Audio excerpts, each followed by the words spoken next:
Hello everyone, this is Paranormal Truth Seeker.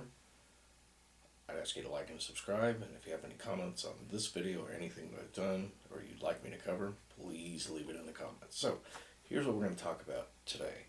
I want to talk to you about a case where a ghost was said to be its own witness to a murder. So, here's what happens. Okay, the place is in Greenbrier County in West Virginia. So, you can probably do a little research and find some more interesting facts, maybe things I cover, maybe things I didn't, but it's very interesting to say the least and well documented. All right, so let's jump into the story.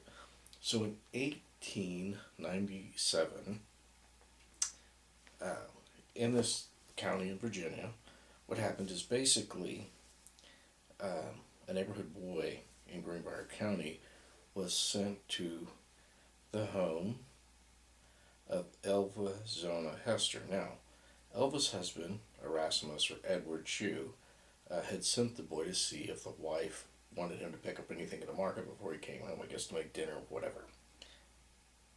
No, upon getting to the house, this young boy found her dead. He was panicked, so what did he do? He runs to his house, to his mother, to tell his mother what he had found. So the mother decides, let's go tell the sheriff, the doctor, whoever. And so they show up to examine, so the doctor and the mother. But by the time that the doctor and the mother and the boy arrived back at the location, she had already made it back home. He was panicked and upset, but what was really interesting, according to some reports, he had already prepared her body for burial.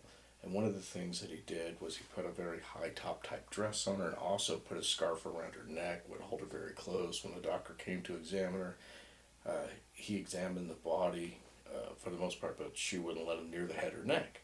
So that was kind of suspicious. So, long story short, they had the funeral. The lady was buried. But it gets interesting. The mother didn't like Edward for some reason.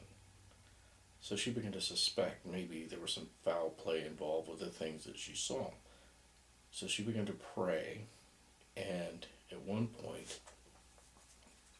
this ghost of her daughter began to appear to her and tell her that she was murdered.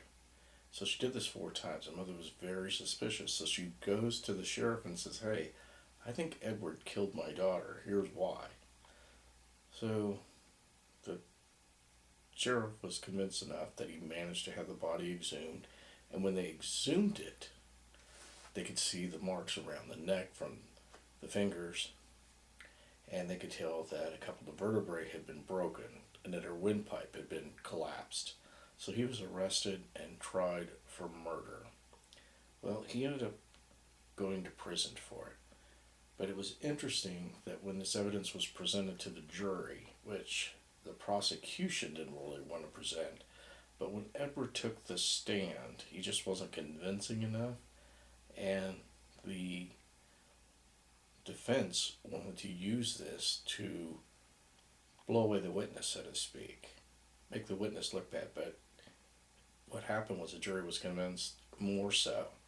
So he was convicted for this murder. Long story short, he ended up dying in prison. But it's interesting when you think about it that a ghost was actually a witness to its own murder. Now, there have been other cases in history like this one. I've heard many stories along these type lines where somebody's murdered, robbed, and their ghost appears to somebody and they tell them, and sooner or later law enforcement is able to crack this case. So there are other ones out there like this. I find this one very interesting. This one's well documented. So get a chance, look it up, and again, please like and subscribe, and I hope you enjoyed this story. I'm going to bring you more. Thank you.